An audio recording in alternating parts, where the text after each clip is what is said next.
Welcome to Krishna physics classes Bhagalpur. आइए सबसे पहले ये चीज देखिए कि कल मैंने पढ़ाया क्या था।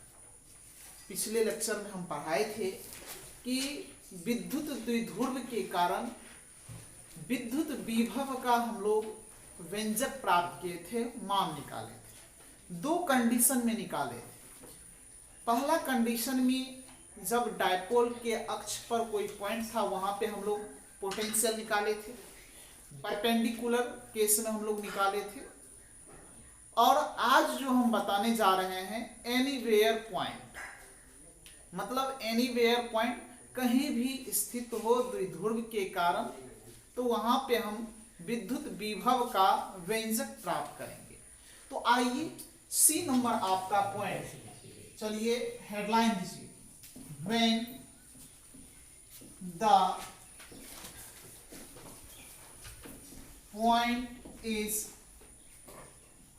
anywhere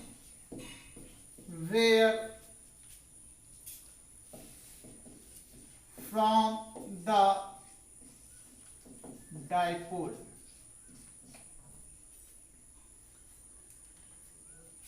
सी नंबर पॉइंट है when the point is anywhere from the dipole। इसको पूछने का जो तरीका है, जब बिंदु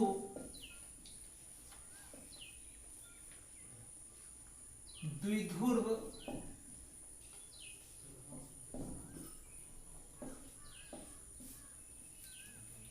के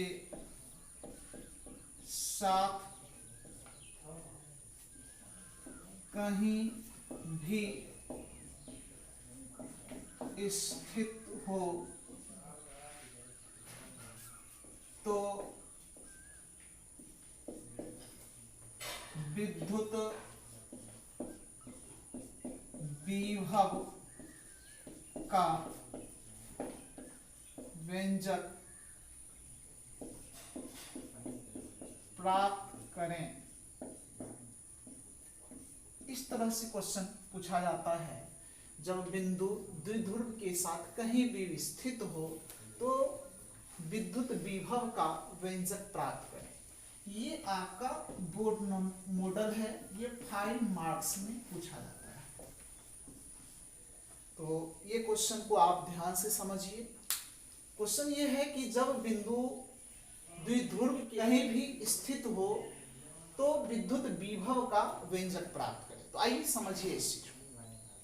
तो ध्यान दीजिएगा कि मान लीजिए एक चार्ज यहां पे है, समझिए पहले डायग्राम, और एक चार्ज यहां है,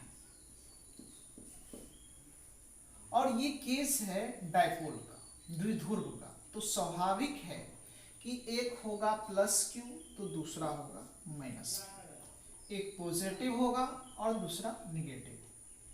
अब यहां पे ये डायपोल का केंद्र है।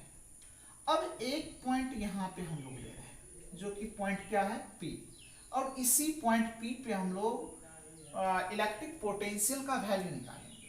तो देखिए इस पॉइंट से इसका डिस्टेंस जो होगा वो हम लोग मान लेते हैं क्या है, R है।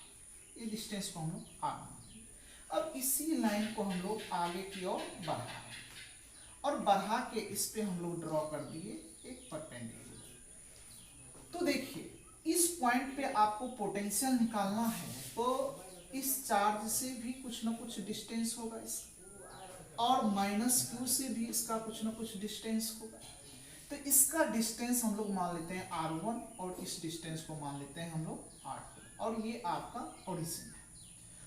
और एक चीज और समझिए, यहाँ पे अपने मन से एक इसके पैरेलल ये एक परपेंडिकुलर यानी लंब डाल दिए।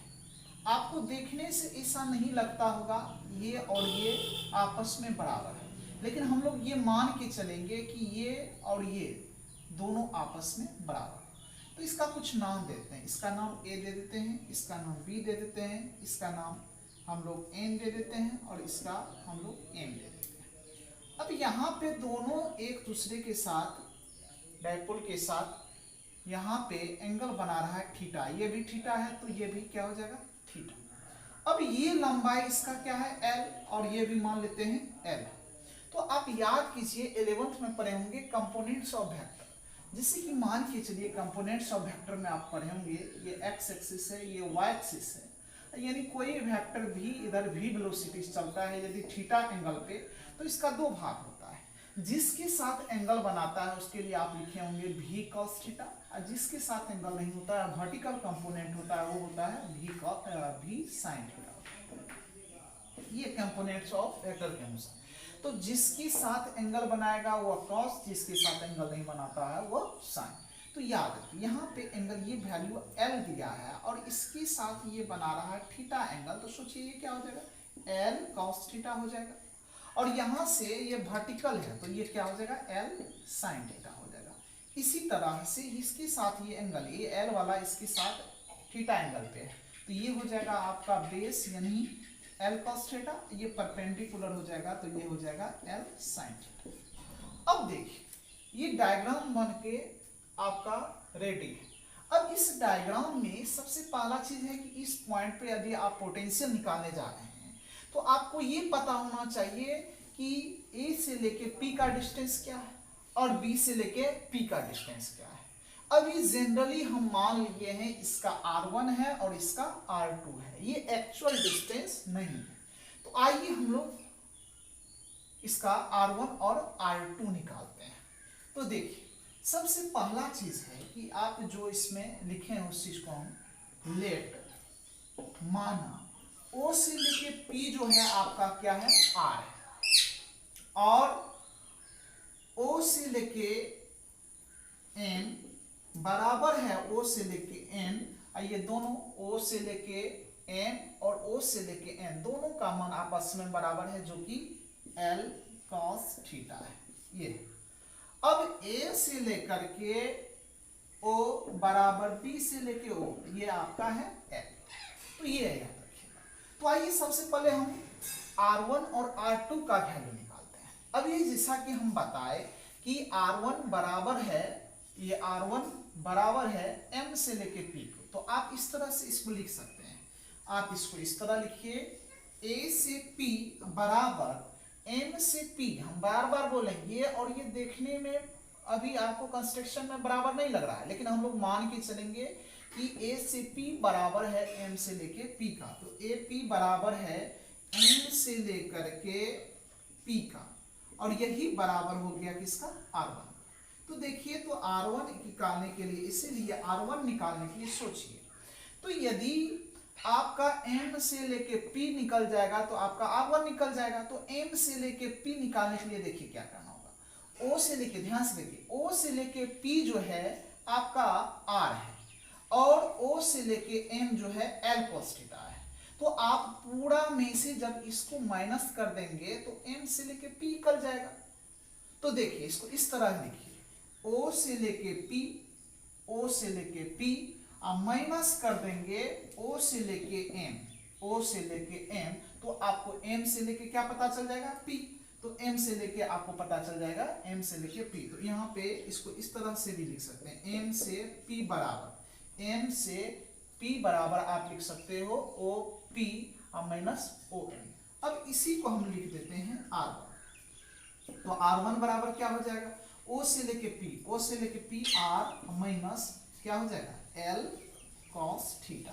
तो यहां से आपको R1 का भी पता चल जाएगा। इसी प्रकार आप R2 भी निकालिए, इसी प्रकार, यानी बात करें अगेन आगे, अब बात करें हम लोग R2 निकालने का। तो R2 निकालने के लिए आप ध्यान दीजिएगा कि B से लेके P, B से लेके P, ये मान के चलिए N से लेके P के बराबर है, N से P के बराबर, ये लाइन और ये लाइन दोनों लगभग बराबर होता है, ये मान के और यही बराबर है आपका R2 का। तो आप B से लेके P को आप लिख सकते हैं, या B से P को नहीं, तो आप ये लाइन दोनों यदि आपस में बराबर है तो N से लेके P को, N से लेके P को आप लिख सकते हो NO प्लस OP, तो NO प्लस OP से लेके p लिखेंगे। तो यहाँ पे देखिए n से p, चूंकि ये दोनों बराबर है r2 का, तो यहाँ पे r2 बराबर लिखेंगे। तो r2 बराबर क्या हो जाएगा, यहाँ पे ध्यान दीजिएगा, r2 बराबर लिखेंगे ओ n से लेके o को हम लोग क्या लिखेंगे l cos थीटा, तो l cos theta plus o से लेके p को लिखेंगे r। इसको सीरियली यदि लिखना चाहेंगे r2 बराबर, तो r प्लस क्या हो जाएगा l cos थीटा। तो आपको यहाँ पे r1 और r2 पता चल चुका है, यानी इसका भी डिस्टेंस और इसका भी डिस्टेंस। तो इसका डिस्टेंस आपको अभी पता क्या पता चला, r1 बराबर r minus L cos theta, और यहाँ पे r2 का जो वैल्यू आया है वह क्या आया है, r plus L cos theta. अब दोनों डिस्टेंस आपको पता चल चुका है, तो सबसे पहले हम लोग प्लस क्यू के कारण पोटेंशियल निकाल लेंगे पी पॉइंट पे, और उसके बाद माइनस क्यू के कारण पी पॉइंट पे पोटेंशियल निकाल करके फिर दोनों को हम लोग क्या कर देंगे, ऐड कर देंगे, तो टोटल पोटेंशियल पी पर निकल जाएगा। ये बहुत इंपॉर्टेंट थ्योरी है। तो आइए सबसे पहले इसको नोट कीजिए, उसके बाद हम लोग निकालते हैं।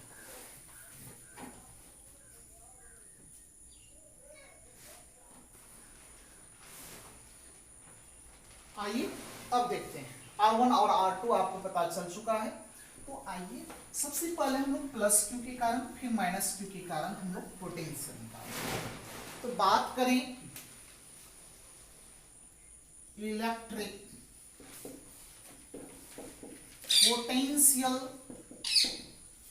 एट पॉइंट P, इस P पॉइंट पे potential due two plus Q के कारण पोटेंशियल निकालते हैं। तो प्लस क्यू के लिए पोटेंशियल हम लोग क्या मान लेते हैं, V1। तो पोटेंशियल का जनरल फॉर्मूला क्या होता है, 1/4πε0 अब प्लस क्यू बटे आर, यानी इसका डिस्टेंस, तो डिस्टेंस ए से लेके क्या हो जाएगा P, ए से लेके P डिस्टेंस। तो यहाँ पे V1 बराबर तो 1/4πε0। अब देखिए, अब यहाँ पे प्लस क्यू हो गया और a से लेके p यानी r1 बराबर क्या है l cos थीटा। इसको इक्वेशन क्या मान लेते हैं हम लोग, फर्स्ट। अगेन अब देखिए इलेक्ट्रिक पोटेंशियल एट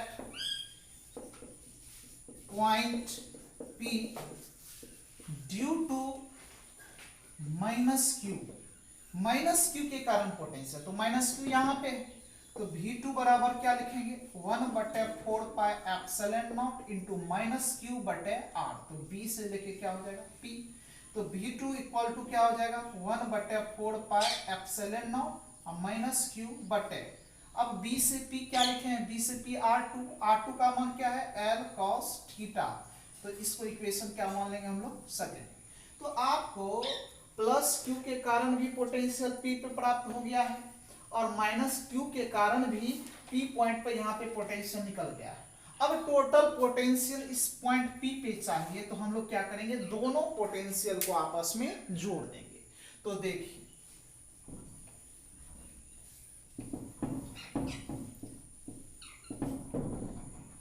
ध्यान दीजिएगा, अब बात करें total potential at point P, total potential P point पे, तो V equal to V1 plus क्या हो जाएगा बाबू V2। तो यहाँ पे V इक्वल टू, तो देखिए V1 का मान क्या है 1/4πε0 इंटू प्लस क्यू बटे क्या हो जाएगा, यहाँ पे r minus L cos theta हो जाएगा, यहाँ पे r plus L cos theta, main इसको इस तरह से कर देना। तो यहाँ पे क्या हो जाएगा r minus L cos theta और प्लस हो जाएगा 1/4πε0 इंटू माइनस क्यू बटे r plus L cos theta, ये हो जाएगा।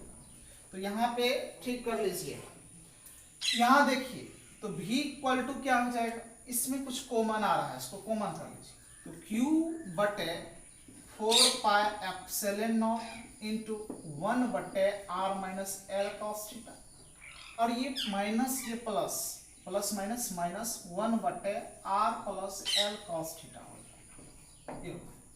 तो V इक्वल टू अब क्या लिखेंगे, Q बटे 4πε0 इंटू एलसीएम ले लीजिए इसका, तो एलसीएम क्या हो जाएगा R minus L cos theta और इंटू हो जाएगा R plus L cos theta, ये हो गया। तो इसको इधर तो R plus L cos theta अब माइनस ये हो जाएगा R minus L cos theta, ये लिखेंगे। तो V इक्वल टू Q बटे 4πε0 इंटू अब यहाँ पे R plus L cos theta, अब माइनस से मल्टीप्लाई कर देंगे, minus R plus L cos theta हो जाएगा। अब बटे ए स्क्वायर माइनस बी स्क्वायर के फॉर्मूला, तो R square minus L square cos square theta. तो देखिए यहाँ R से ये R कैंसिल हो जाएगा। तो इससे आगे लिखेंगे, तो सबसे पहले यहाँ तक नोट कीजिए।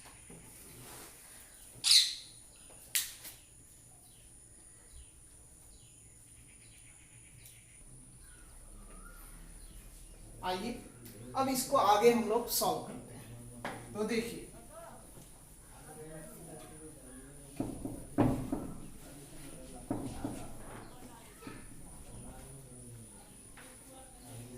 देखिए इसको क्या लिखेंगे हम लोग, तो V equal to Q by 4πε0। अब देखिए यहाँ पे R और R कैंसिल हो गया, तो क्या बचेगा L cos थीटा, यहाँ पे L cos थीटा, तो क्या हो जाएगा टोटल हो जाएगा L cos 2L cos theta बटे यहाँ पे R square minus L square cos square theta.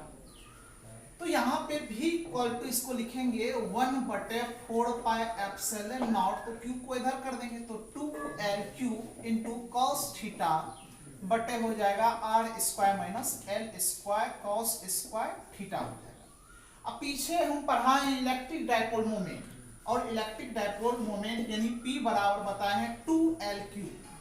तो ध्यान दीजिएगा V बराबर 1 बटे 4πε0 और 2LQ को क्या लिखेंगे हम लोग P, तो P cos थीटा बटे हो जाएगा R square minus L square cos square theta हो जाएगा। अब देखिए चूंकि ये डायपोल का केस, तो डायपोल में हम लोग मान के चलेंगे इफ यदि R square is very very close to L square cos square theta, ये 4 किसके लिए डायपोल के लिए, चूंकि डायपोल में क्या होता है दो आवेश एक दूसरे से बहुत अधिक नजदीक होता है, तो इसलिए इस कंडीशन में L square cos square theta का जो वैल्यू हम लोग लेंगे 0, यानी ये नग्न के बराबर लेंगे। तो देखिए इसके बाद हम लोग क्या लिखेंगे,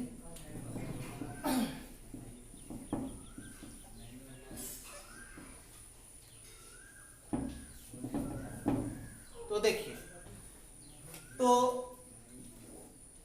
V इक्वल टू हो जाएगा 1 बटे 4πε0 इंटू P cos थीटा बटे R स्क्वायर माइनस यहाँ पे क्या हो जाएगा 0, तो V इक्वल टू क्या हो जाएगा 1 बटे 4πε0 इंटू P cos थीटा बटे हो जाएगा R स्क्वायर।